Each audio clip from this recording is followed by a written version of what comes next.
plenty of dealerships where, every morning meeting, it's guys, you got to make your phone calls, talking to the sales reps. Guys, you got to make your phone calls. Guys, you got to make your phone calls.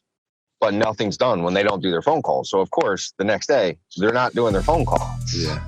Welcome to the Millionaire Car Salesman Podcast, the #1 resource for automotive sales professionals, managers, and owners to learn how to make money, accumulate wealth, and to all out ball out in the auto industry.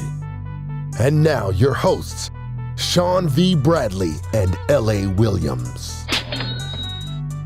Hey, what's going on, everybody? This is L.A. Williams, and I am here on the Millionaire Car Salesman Podcast, and I'm super excited today to bring to you a gentleman who is definitely a rising star in the daggone automotive industry, right? Why do I say that? Because this guy's an internet director, Allentown Kia, and he actually just got, pretty much promoted because he was doing such a great job. They're like, okay, can you oversee our other store? So now he's overseeing Raceway Chevy as well.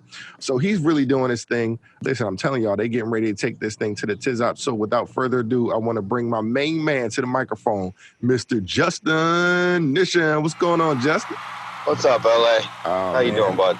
Super excited, man. Really good to have this conversation with you because I know it's a whole lot of stuff we get to talk about. You know what I'm saying? Oh, yeah. So, I like to talk too, so. Hey, right. And then look, we got the In the Car special, right? Because we headed over to the dealership now. Yep, we're headed to work right now. That's what I'm talking about. All right, cool. So this is the whole thing. This is the thing about being productive, right? Most salespeople, when they, driving to work or something like that, they're, listening to music or something like that, which I'm not saying is a bad idea. Sometimes it can get you hyped up, but man, listen to some training, right? Do something to, kind of further your mind. Take every one of your 86,400 seconds and turn it into something productive. So, I mean, you feature on a podcast, I'm telling you, that's going to do huge for your entire career. So I'm super excited about that. All right, so let's just kind of jump in this thing. How in the world did you even get involved in the automotive industry? We know, like I always say, people get tired of me saying the same stuff, but I always say it, right? Nobody says, Mommy, Daddy, I want to be in the automotive industry, right? so listen, tell us how you got started. I've had a couple jobs now that, I didn't have that. It was never that, hey, Mommy, Daddy, I want to grow up and be this. I actually have a degree in criminal justice. I was a corrections officer for 2.5 years. Okay. And it just became, the demand of time just became too much. I have kids. I determined it wasn't for me. Okay. And you got to figure out, they have a thing called mandatory overtime in law enforcement, where I did my first 8-hour shift. And as I'm leaving, my lieutenant knocked on the window and said, take 15, you got another 8 hours. Yeah. The first time that happened, that was Father's Day. I didn't see my kids and I missed my little sister's high school graduation. Angry. I worked 7 a.m. to 11 p.m. So I ended up resigning from there, and I worked a couple odd jobs here and there, and then all of a sudden I saw an ad for a car salesman, and I got the job. Nice stuff. Cool. So what was your thought process going into it? I mean, did you feel like it should be a financial boost for you? I mean, what was the thought process? I thought it was something different. I was trying to think a little bit more long-term as far as the effect on my body. Because I worked the warehouse jobs. I've worked the forklift driver, production jobs. And it really just came down to the fact that, I watched my dad, who did some of the same jobs, who at 37 was having neck surgery. It just took a toll on his body. Wow. So I kind of figured I wanted something that was a little softer on the body, a little harder on the mind. Yeah, absolutely, man, because we can stretch our minds. That's good stuff. All right, so when you got into the industry, how many cars did you sell? Did you average?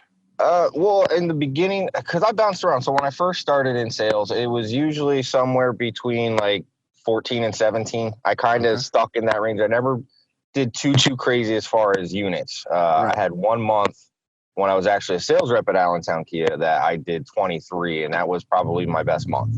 Right. Okay. Cool. Now, see, here's the thing. The average car salesman sells 9.6 units a month, right? So you came into business and you were doing above average right from the very beginning. And then you said, you were up in the 23s. So that's pretty darn cool stuff. So what did that do for you financially? What did that, because you just said you were a father, you had kids, stuff like that. Tell me what that meant for you and your family financially. Listen, financially, it was a big thing. I'll be honest, with the schedule and how things work, because the car business is unlike any other business. It's not like there's a closing time. So my ex-wife and I actually split a couple months into me starting in the car business.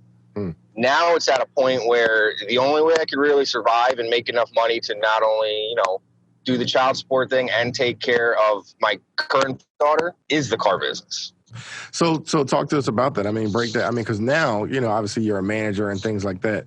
Kind of compare that to the very beginning when you were selling cars to what you got now, because there's people out there who want to be promoted. They want to do what you're doing. So talk to them about the financial rewards they can look forward to. Well, I mean, there's more than just the financial reward, though, because what I found is I've been in the business now 7 years. I've done sales. I've done BDC rep, internet coordinator. I've done marketing. I've pretty much done a whole bunch of different roles. And to be honest, I didn't want to be promoted to management. In my eyes, when I was in sales, I didn't see a whole lot of upside to it. So I was making good money in sales. I figured I would deal with a lot more headaches. But now that I'm doing it, one, it's financially more stable.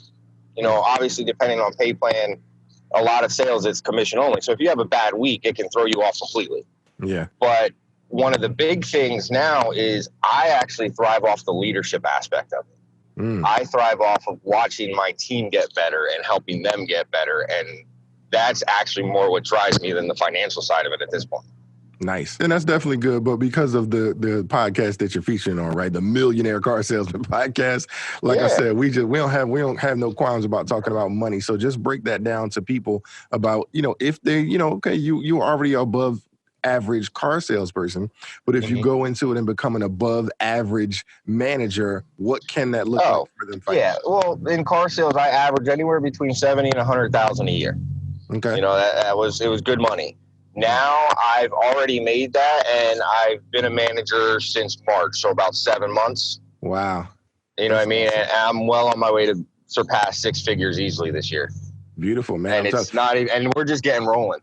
Absolutely, right? Because you're running the internet department, and I know that you guys had a record month, like right when you first got started or something like that. Can you talk a little bit about that? Yeah, so, Dealer Synergy, Sean Bradley, you guys all came in. I got to meet all you finally. It was, it was very different. In February, the entire team made about 6,500 calls, and that was 8 reps, which is terrible. But then what ended up happening is the record up until that point was about 97 units in a month. Our first month with Dealer Synergy and with, doing things the right way, we made over 13,000 calls. We had 7 reps. And 6 reps actually, and we ended with 123 out of the internet department that month alone. Wow, good stuff. That's what I'm talking about. So if you think about that, 2,000 a copy, right? That's you're looking at basically $250,000, in revenue for the dealership. So all the dealers just acting like they don't want to have an internet department. I don't know what to tell you, right? It's actually closer to new is closer to 35, and used is closer to 3.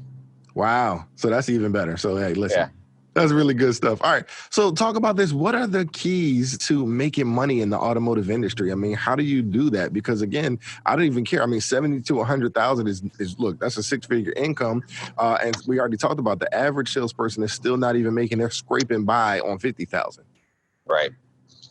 So, I mean, as far as making money, you got to build relationships.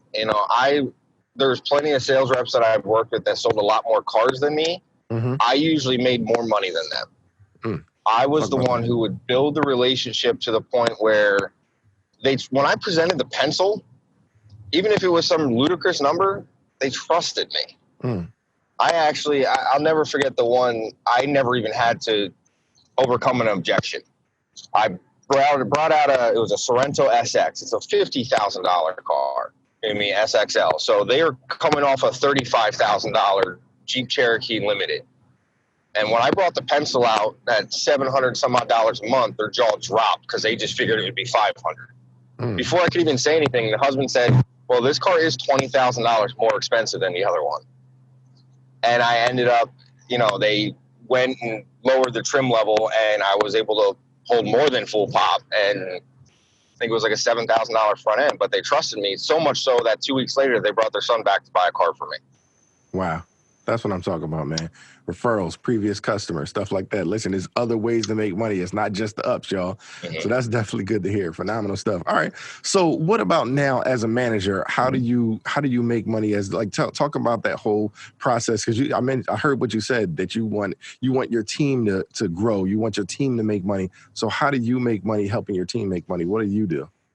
Well, essentially my pay structure is based off of it. It's based off of the performance of the department.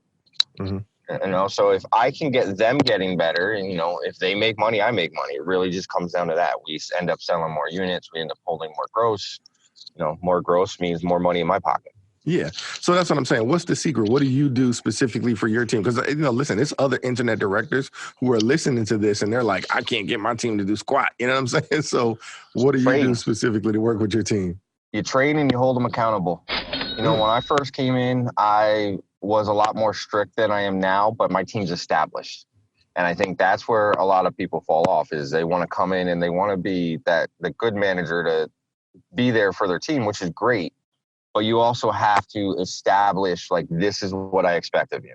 If this isn't done, I'm going to be upset.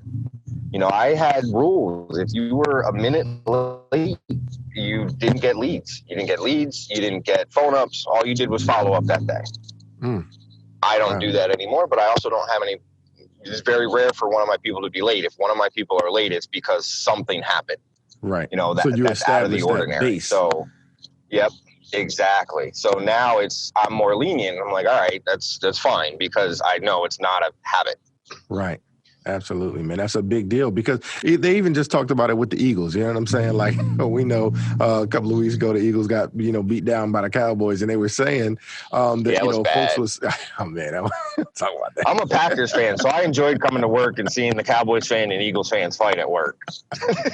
Oh man, it was crazy. I don't know if you heard the podcast, man, but I had Bob Hartwood on right after that, and man, it was he got me. I had to leave it in there. I couldn't even edit it out. I just he's a Cowboys fan. So anyway, all right. So talk about this, because here's the thing. Like I said, there's other internet directors who are listening to this, and they have whatever relationships they have, and so talk about that fine line between being too harsh, too just manager, and versus being a leader, somebody who can actually help them, versus somebody who's always being their friend and they can't get people to go. Can you talk about that?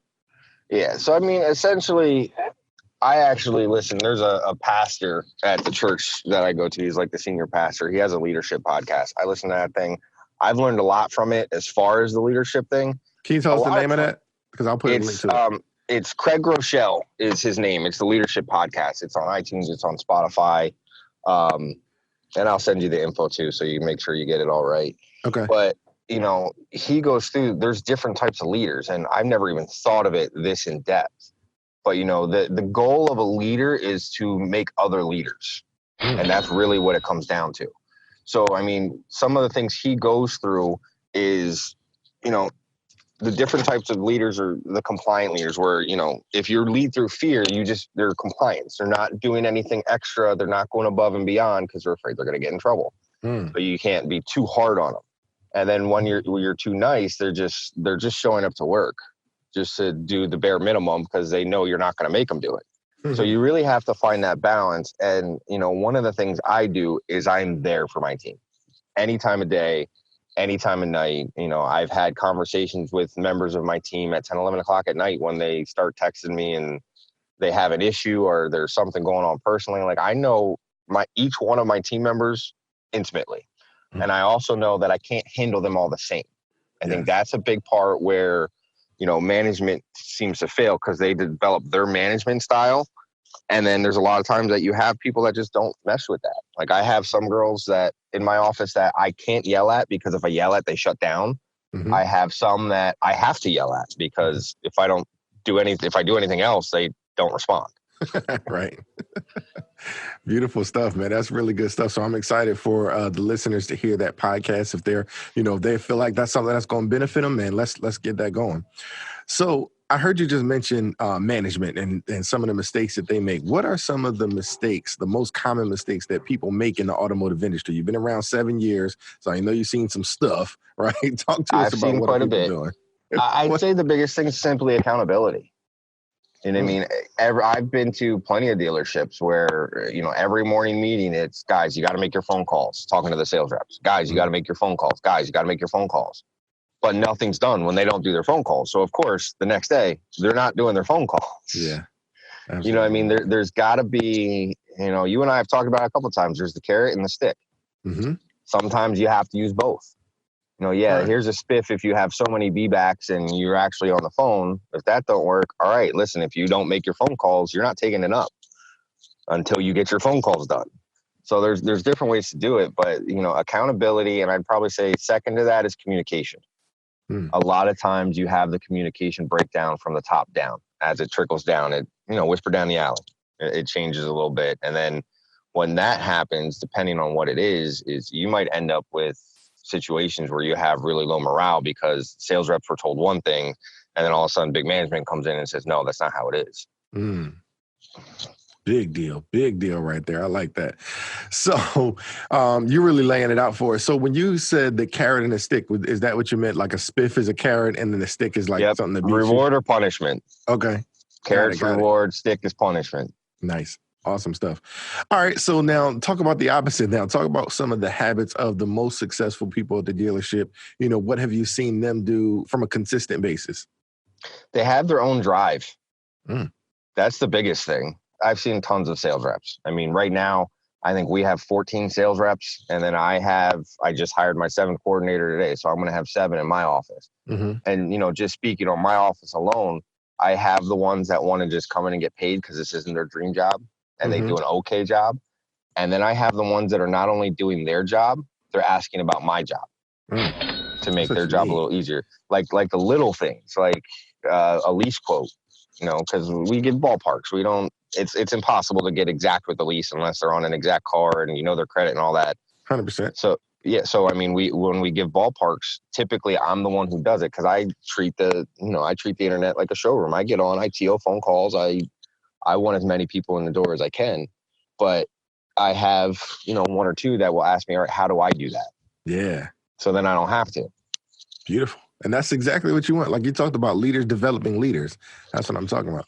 So again, man, where you getting all this knowledge from? I mean, I know you're working in the industry, you got experience, but is there any specific books, any seminars, any training? What do you use to get all this stuff outside of that podcast you already mentioned to us?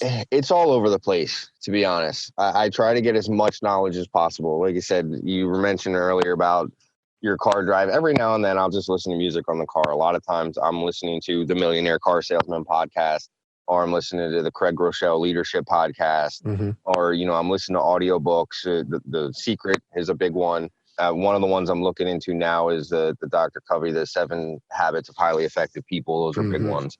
Yes. Cameron Moore got multipliers on my mind now too. So I'm going to be looking at Yeah, I got that one in a, not audiobook, just like an ebook format. Man, that thing is deep. It talks a lot about what you're talking about, but even from a deeper perspective, I think you're going to get a tremendous amount of value. I told him I had never heard of it before that, but it's a big deal, and it's been teaching me a tremendous amount. So you're absolutely right. Yep. Yep. And then you got the Millionaire Car Salesman Facebook group. I'm on there a lot and bouncing ideas off people. Talk about what you get out of that. So, I mean, a lot of that is, it turns into a friendly debate. Of course, you have the dummies that get overboard. Sean usually handles them quite nicely. I love how he does that. But a lot of it comes down to just, scrolling through it. If you're going to be mindless and scroll through something, at least scroll through something that might give you some info. A lot of it is geared towards the sales rep aspect of it. Every now and then you'll see some management questions, but there's a lot in there for internet directors too, and BDC managers. And it's a lot of times I'm scrolling through and I go, wait a minute, I didn't think of it that way. So then I'll start a discussion right on that page talking about it and kind of bouncing ideas off their heads to, see, okay, maybe I can implement this. Maybe this is a way I'm looking at it wrong. Maybe I should be looking at it this way, but it gives you a bigger picture. Really, really good stuff, man. I think you're really blessing the listeners because some people think like, hey, why am I in this podcast? Why am I in this group? Or why are they recommending I be in this group? And you just laid it out right there because there's so many just little small ideas that you can get. And listen, money is not made from, spending time somewhere. Money is made from ideas, right? That's the Right. seed that you plant in order to grow the money tree. So I love it. So talk about, because, I know you were talking about training. You did mention that. Talk about how important training is. What exactly do you recommend people train on? Like, what's the number one thing that they can get better at that'll help their career, especially in automotive? And then how often should they train? Well, training's never ending, first of all. Let's just start that. Okay. Yeah, I mean, you think of, I know Ray Davila, who's a good guy. Yeah, I'm bringing up old podcasts. But, he hit the nail on the head. This is the closest thing to professional sports that most people will ever get. The NFL players don't train all the way up through college, get the NFL contract, and just stop training. They keep going. They keep training. So it's the same concept. And you're really, as he said too, you're limited only by what you're capable of. So the more you put in, the more you're going to get out. It's as simple as that.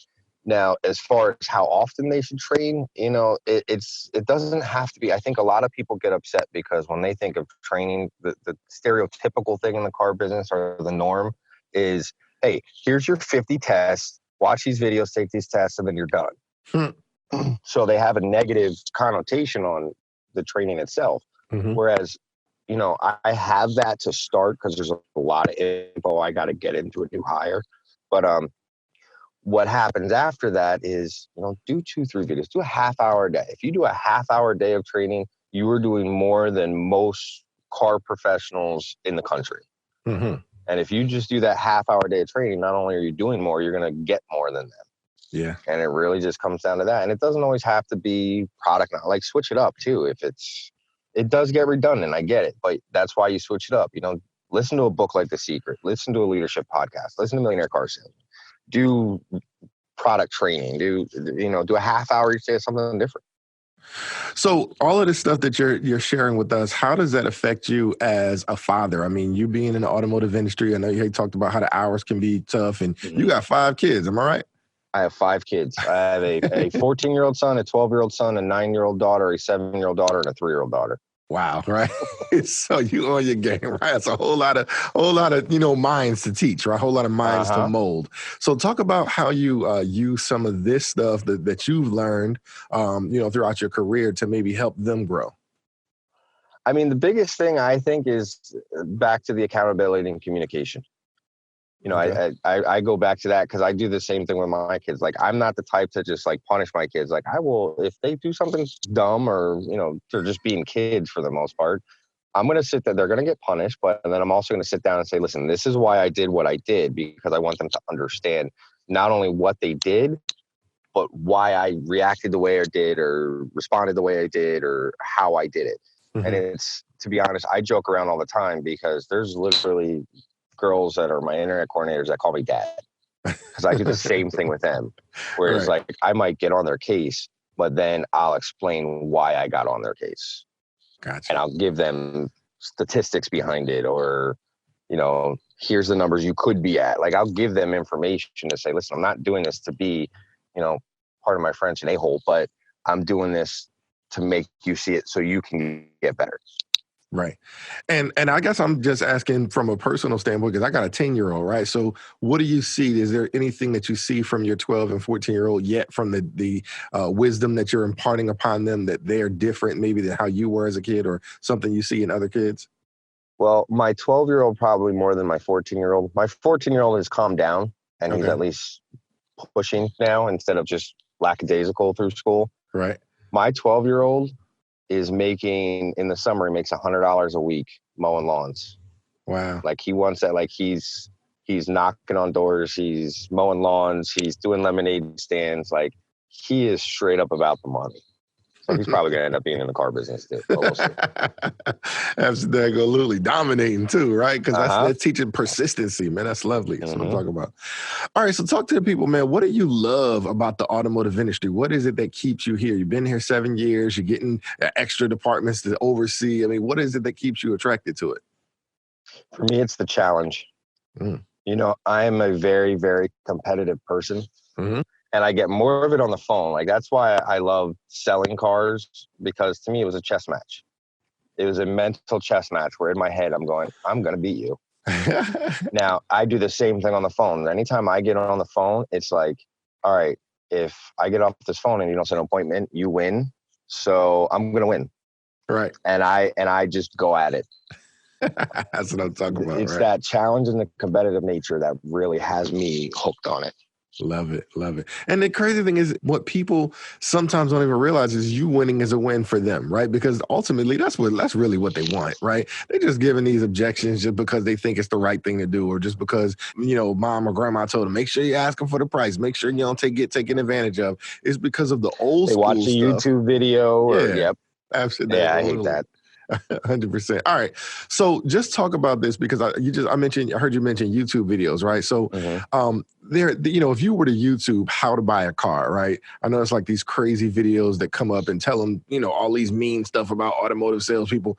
Talk about your thought process as far as, because I know you shoot videos, and I mean, you did one at the Internet Sales 20 group last time that was absolutely fire. You took the shoe off and all kind of cool stuff, right? So break that down to people about how do you use video in order to educate, whether it be a customer base, whether it be your team? Talk about that real quick.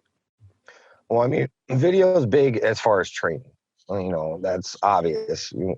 We use Bradley On Demand, which is one of the better trainers out there, and that's helped them a lot because it's a visual thing. They're seeing it. They're not just hearing it. Anybody can listen to it and block it out. Mm-hmm. But when you got to focus on something with your eyes, it kind of changes a little bit.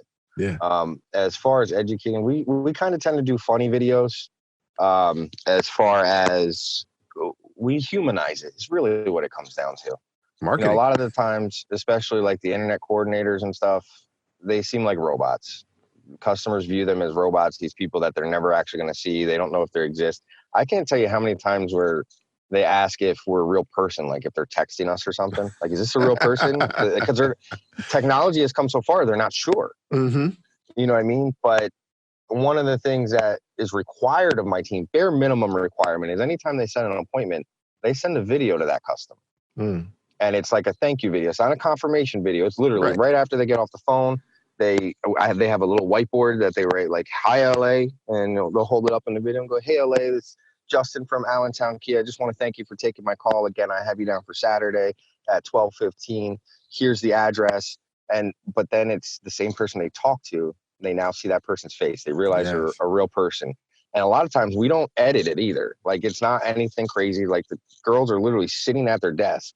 So there's stuff going back on in the background. You can hear people on the phone talking. You can see me pacing back and forth. There's times, depending on where they're at in the video, where, when you get here, you're going to ask for Justin. If I'm walking by, I'll actually wave in the back of the camera. But cool. it gives it a different feel, because so many times, at least in my area, I'm sure it's different throughout the country, but at least in my area, the BDC reps, the internet coordinators, are never seen. Mm-hmm. They're in some little box in the corner. They get there, and then essentially that's a big disconnect too, because then you run into people coming in the store, and it takes the sales reps 10, 15 minutes to find out who this person is. Because they're not in the CRM, they're not connected with the BDC, all of that good stuff, right? Right. But video could be very powerful, and it's just a matter of how you use it. Yeah. The trick is to be creative with it, and be genuine. You can't, even if you're doing a video walk around as a car sales rep, have fun with it. Be you. Don't be that robot that just points out all the different features. Have a good time. And people will appreciate that more. Yeah, absolutely, man. I always talk about, just being authentic. Last week we had Christy Leader on the podcast, and, she talked about, we said fate, she said, make it fun, right? She said, be authentic, right? She said, be thoughtful. And then she said, be effective, right? So FATE, that was the whole thing that we went through last week. So that'd be awesome. So cool. So listen, we getting ready to go to the Internet Sales 20 group. And I know you were at the Internet Sales 20 group last year. Talk about what you got out of it last time and why you're trying so hard to make sure that you're there for Internet Sales 20 group 13. Last time I got a lot out as far as the leadership and the management aspect of it. Like I actually, I'm not gonna lie, I used my phone and I voice recorded every single person that I saw on stage just so I could reference it back. But what it comes down to was when I went last time, I was 3 weeks into my first management position. So a lot of the stuff that was covered, like, didn't always necessarily pertain to me. It was higher up. My dealer principal, who's huge on advertising, SEO, SEM, marketing, like that's his baby. So a lot of that I listen to, but it's like, all right, this is good information for the future, not right this second. So I'm trying to get back there again because I think some of that other stuff will also be valuable at this point. There's other things I can look at this point because I have the management side of it established. Nice. So that's why I'm trying to get back.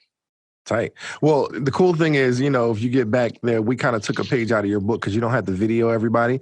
We actually have Internet Sales 20 Group 13 on demand, right? So you can actually go back, you can review, you can train, you can track. It'll be questions, all kind of good stuff that you can use to actually just execute and, you know, hold yourself accountable. I know you talked about accountability, and we have those accountability partners and things like that. But it's always good to be able to go back and review the information, you know, when you're in your home environment, because, you know, first of all, repetitiveness is always good, right? Audience, you can all say this with me. A genius needs to hear something 150 times before they get it. So how much more for the rest of us, right? So absolutely. Probably at least double or triple. Really, seriously. All right, cool. So let's kind of close this thing out. I want you to give the Millionaire Car Salesman listenership a parting piece of guidance. Like, what's a great closing statement? Something that if they haven't paid attention to anything during this whole podcast, but they're listening right now, what should they hear? Your employees are human. You know, I think that's the biggest thing. A lot of management that I've worked with underneath in the past is they don't care about your personal life. They always tell you to leave it at the door, which to a certain extent you can do. But at the same time, if you are more responsive and understanding of your team, and like I said, it's a hard balance to find, but if you can do that and then work with your team will work for you.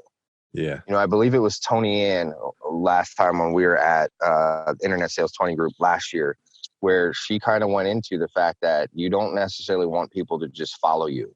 You want people that are willing to go to the ends of the earth for you and go stand out in traffic for you if you ask.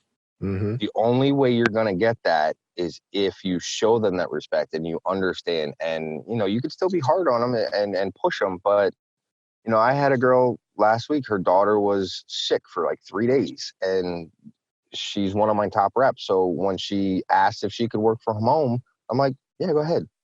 As long as you get this and this, I'll make sure you get paid. And sure enough, she got it all done and I paid her, even though she worked from home. She still made her 120 calls.